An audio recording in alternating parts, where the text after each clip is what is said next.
Among the specific plans that Paul gave the New Testament church in Thessalonica for living the Christian life, he also gave some practical exhortations that should be practiced every day. Good morning, this is Pastor Ernie Lewis of the Blue Point Church in Sisney, Illinois, with your thoughts from God's Word for Friday. Many of these exhortations to the church and to believers dealt with how they treat others or how to react when others mistreat us. But now he turns to deal with an individual's personal attitude, which affects his own demeanor and the actions that he makes toward others. He says in 1 Thessalonians 5 and verse 16, rejoice always. This does not mean just to be happy. Joy is a state of mind or a state of bliss that dwells in a person's heart. This is not a feeling that is affected by circumstances around us every day. Some things that may happen that, don't make us very happy, but we can still have joy. The real idea of rejoicing is to show joy or to delight to others. A common greeting during the days of Jesus was not hello, but have great joy.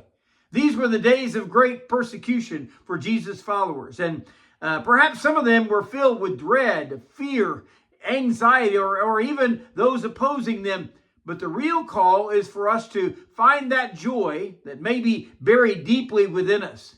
And the word rejoice is actually a verb that calls for us to feel, recall, maybe even show that great joy that is dwelling within our hearts each day. I was reading this morning from 2 Samuel chapter 6, where David danced before the Lord with all his might. He was rejoicing openly for others to see and perhaps even for them to experience too.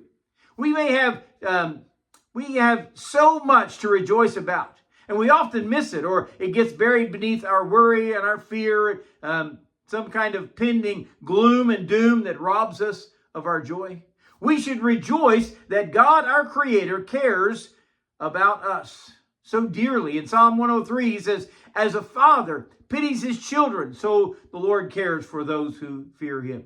We should rejoice even that we're struggling or we're suffering, but God knows all about it. Jesus said, if God can clothe the lilies of the field and feed the birds of the air, he can certainly take care of your every need. We should rejoice that God's Son, Jesus Christ, came to this earth to live among men so that he could die on the cross to pay for every man's sin. And rejoice that when we have concerns, God is right there to hear our prayers. I believe rejoicing should be seen. It should be heard among us, maybe with a smile on our face or even a song on our lips. If you don't sing, maybe a testimony of God's grace. The admonition is rejoice always, which means in good times and in bad times. And actually, the King James Version says, rejoice evermore, which means throughout this life and certainly in the life to come.